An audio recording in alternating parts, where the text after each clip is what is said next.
Mr. Wainwright or Mr. Healy, who'd like to start from your gang? I will. Mr. Wainwright, fire away. Thank you very much for the opportunity. I should also declare at the outset that I'm a councillor in the City of Fremantle, and I raise that because my council ward straddles Stock Road, and in all the discussion about negative effect on amenity, it's all been in relation to people who live adjacent to Leach Highway, as if people who live adjacent to Stock Road aren't equally concerned about noise pollution, air pollution, congestion, and so on. I'll summarise 5 key concerns that we in Fremantle Road Rail have with Perth Freight Link. One is the failure to perform a benefit cost ratio analysis. An investment of over $1.6 billion demands an exhaustive analysis, including all social and environmental costs. This should then be stacked up against the alternatives, whether that be investment in public transport, an outer harbour, rail freight, or a combination of all 3. This, you would have thought, would be the very first stepping stone for an investment of this magnitude.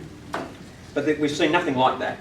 In fact, Minister Norther claimed that PFL would still be needed even if the inner harbour were to close in 10 years' time. This defies belief. An investment on this scale must be based on sound economics and real science.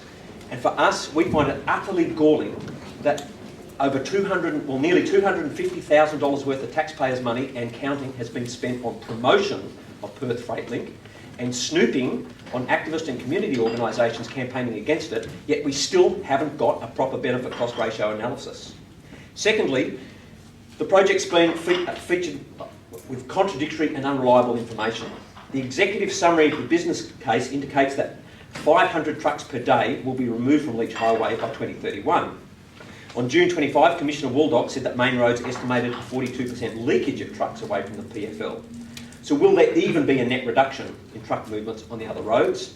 And the publicity fails to mention the fact that Main Roads themselves estimate that even if this project is built, general traffic on Leach Highway will continue to grow in any case. Further, Minister Norther asserted on September 16, quote, by 2021, we will take 2,000 trucks off Leach Highway on a daily basis. Is it 500 a day by 2031 or 2,000 a day by 2021? Without access to the commercial in confidence traffic modelling, who can answer this question? Third is the question of deadly diesel pollution. A 2012 World Health Organisation report says that government should apply the precautionary principle to diesel emissions because they are a Category 1 carcinogen and existing air quality standards are known to be insufficient. Yet, Main Roads refers to their own prior report from 2010, prior to the World Health Organisation report, which claims that the traffic on the Row 8 extension will produce emissions, quote, well below current levels in the local atmosphere. How can a massive increase in truck traffic reduce net emissions? That's the important thing, net emissions. They can't. Fourth, we are particularly concerned that Perth Freight Link, as it's currently conceived, will undermine both rail freight and public transport. We are concerned that if PFL is built as a toll road, both the state government and its private partner will have a financial interest in killing off rail freight. They'll have a financial interest in shifting existing rail freight traffic to the new road. As for public transport, I think residents have a good reason to fear that this thing may indeed become a toll road for private motor cars as well.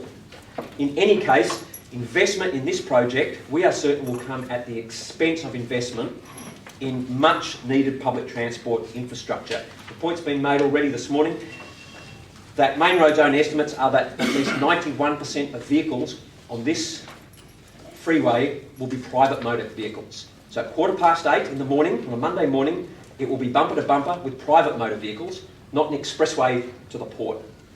The government insists that it's not possible to qualitatively increase the rail share to the port, but they never cite evidence for this claim. And in fact, I point out to senators that the current state government returned co-funding for around a $53 million improvement to the Qdale intermodal terminal, rail intermodal terminal, had received co-funding from the previous federal government and returned that. So while they talk about it being difficult to get to 30% or beyond on rail share, through their actions they've actively sabotaged efforts to increase the rail share.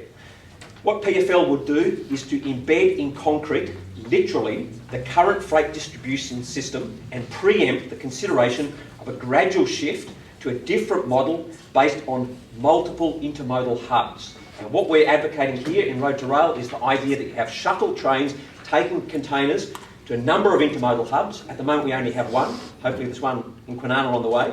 Multiple intermodal hubs where you seek to co-locate other freight functions at those intermodal hubs and thereby reduce truck movements between those. So rail, by virtue of that, would overcome the inefficiency that's commonly slated towards it.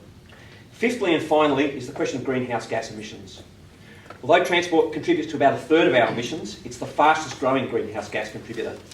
All significant transport investments should have as an aim the qualitative reduction in emissions. Instead, Perth Freight Link, by its own definition, seeks to increase them. In the 21st century, investing in freeways is the equivalent of building new coal-fired power stations. There has to be a different path. We believe there is one.